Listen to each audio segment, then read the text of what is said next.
Ahn,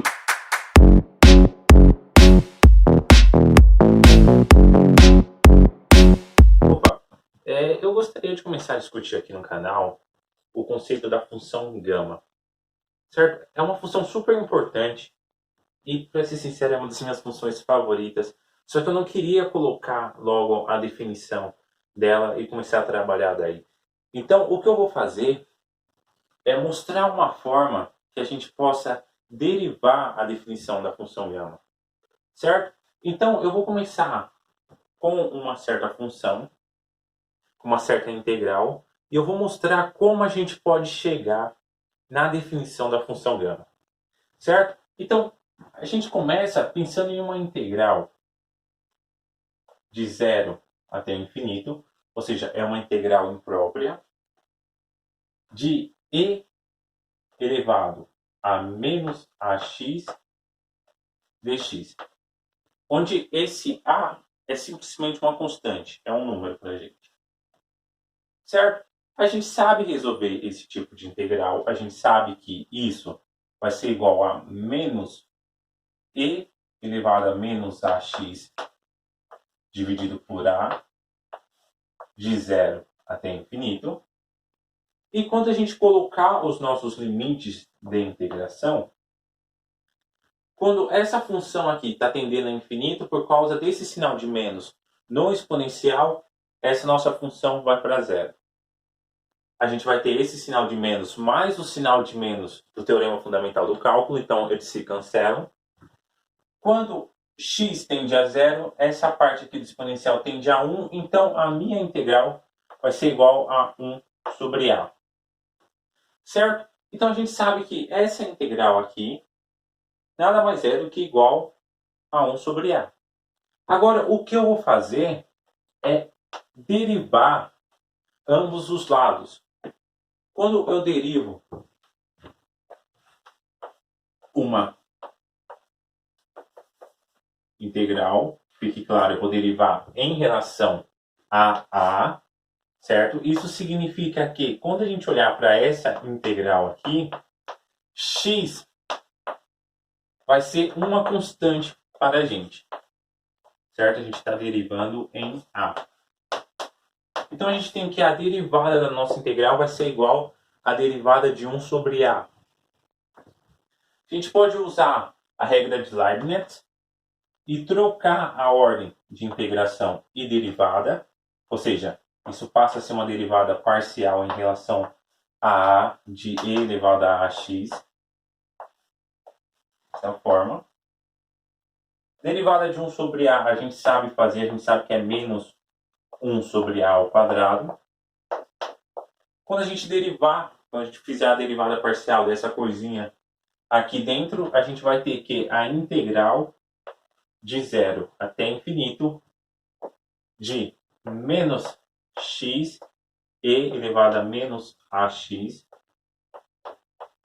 dx vai ser igual a menos 1 sobre a. Então pronto. Esse a aqui é o quadrado. Então pronto. Partindo daqui, a gente derivou uma vez, a gente chegou nessa relação aqui. Ok. Vamos fazer de novo. Vamos derivar de novo. Quando a gente derivar de novo, agora eu vou fazer um pouquinho mais rapidinho. Se a primeira parte aqui é exatamente a mesma coisa, a gente começa a derivar em relação a A, isso passa a ser uma derivada parcial. Quando a gente derivar aquilo ali, a gente vai ter x ao quadrado e elevado a menos ax dx, e isso vai ser igual à derivada disso daqui, que nada mais é do que menos 1 vezes menos 2 dividido por a ao cubo. Certo? E agora? A gente faz de novo. Vamos derivar mais uma vez. Quando a gente derivar isso de novo, a gente vai ter menos x à terceira e elevado a menos ax dx. E isso daqui vai ser igual a menos 1 vezes menos 2 vezes menos 3 dividido por a quarta. Certo? Eu espero que já deu para ver qual é o padrão aqui. Se a gente continuar derivando por n vezes, se a gente derivar essa integral aqui por n vezes, o que a gente vai achar? A gente está sempre tendo a integral de 0 até infinito. A gente sempre está tendo um x aqui. E esse x está sempre sendo elevado ao número da derivada que estamos. Então, por exemplo, quando a gente derivou uma vez, era x elevado à primeira. Quando a gente derivou duas vezes, era x elevado à segunda. Quando a gente derivou três vezes, era x elevado ao cubo. Então, esse x aqui está sempre elevado à ordem da nossa derivada. A gente vai ter sempre o e menos ax dx, certo? E aqui a gente tem um sinal de menos, um sinal de mais, um sinal de menos, certo? Então a gente pode falar que aqui na frente a gente vai ter menos 1 elevado a n. Porque toda vez que a ordem da nossa derivada é um número ímpar, a gente tem um sinal de menos. Toda vez que é um número par, a gente tem um sinal de mais. Então a gente pode simplesmente falar que a gente tem menos 1 elevado a n. A mesma coisa acontece desse lado. A gente tem um número negativo aqui. Aqui a gente tem o produto de dois números negativos, o que é um número positivo. Aqui a gente tem um produto de três números negativos, o que é um número negativo. Então, desse lado aqui, a gente também vai ter esse menos 1 elevado a n. Agora, a gente tem, quando a gente derivou uma vez, a gente tinha o número 1 aqui. Quando a gente derivou duas vezes, a gente tinha 1 vezes 2. Quando a gente derivou três vezes, a gente tinha 1 vezes 2 vezes 3. Ou seja, isso daqui, quando a gente derivar n vezes, vai nos devolver n fatorial.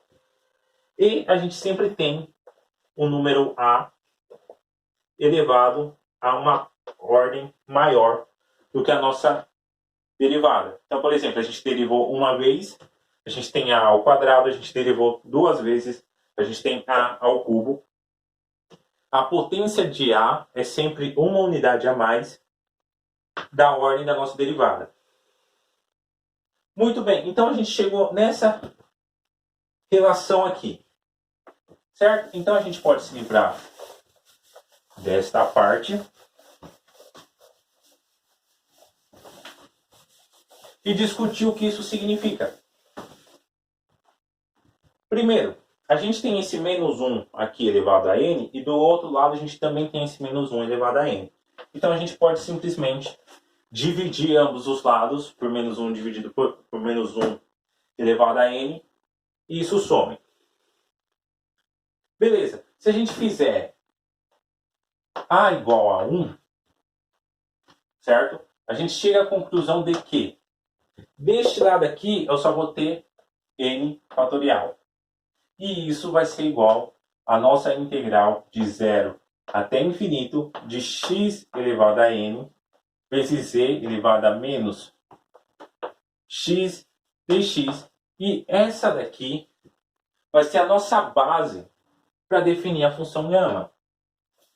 Certo? Se vocês olharem a definição da função gama, a gente chega à conclusão de que a função gama de um número n vai ser igual à integral de 0 até infinito de x elevado a n menos 1 e elevado a menos x dx. Certo? Essa daqui é a definição da função gama. Tá? E essa definição daqui, ela pode partir daqui. Certo? Então, eu espero que pelo menos deu para ter uma ideia da onde essa função pode surgir.